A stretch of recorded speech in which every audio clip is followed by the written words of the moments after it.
So I have one thought here.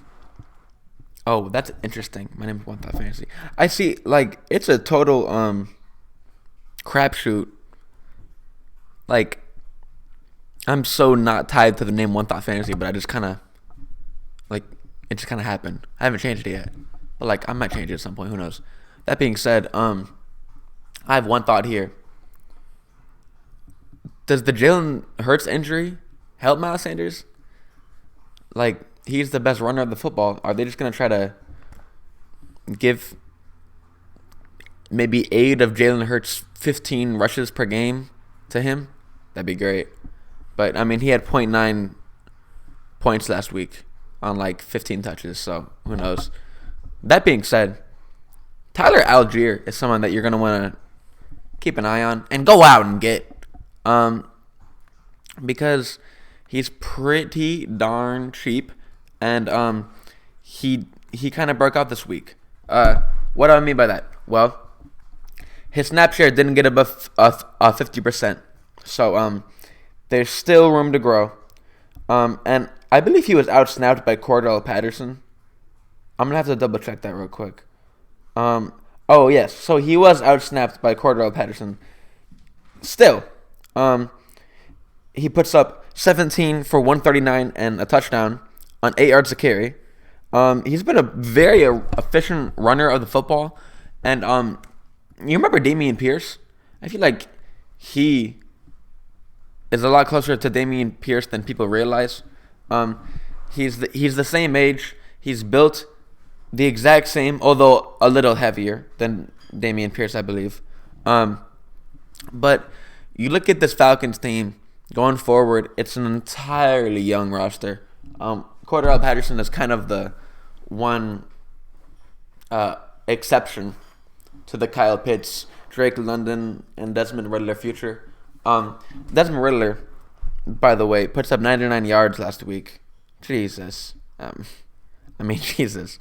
But Tyler Algier, he was a very, very, very highly graded runner in college. He's just straight up comparable to Dameon Pierce in just about every way. He doesn't have the pass catching upside that you would want, but he's going to break a bunch of tackles if he gets carries.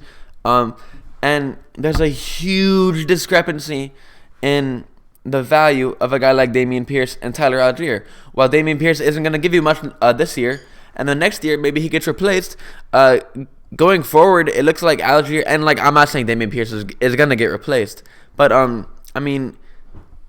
Algier has just about as bright of an outlook, I would say, especially if he can finish off the season strong, which he has been playing well as of lately.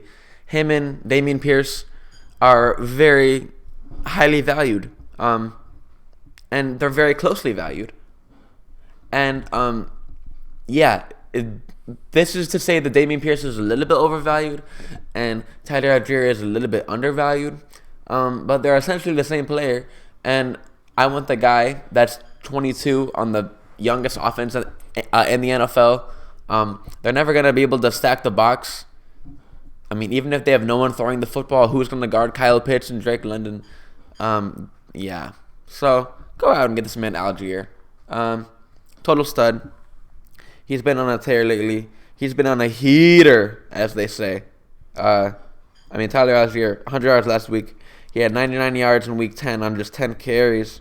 He only has 2 touchdowns, more room for improvement there. He's gotten a couple targets. He could expand that, but I don't. If I'm going back into his college profile, and I don't believe he was much of a pass catcher, but that's just off my dome. I'm gonna have to check. Tyler Algier college stats. All right, we're looking up in real time. Not much of a pass catcher.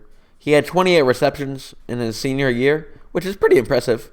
He had 14 receptions in his junior year, and then 3 and 1 in the previous years. So he wasn't an awful pass catcher. Maybe that's more in his skill set than I was giving him credit for. Because I believe Dameon Pierce, he didn't catch many passes. Yeah, Pierce had 17 and 19 receptions. So, like I'm saying, guys, they're the same player. But go out and get Algier because you're going to want him going forward.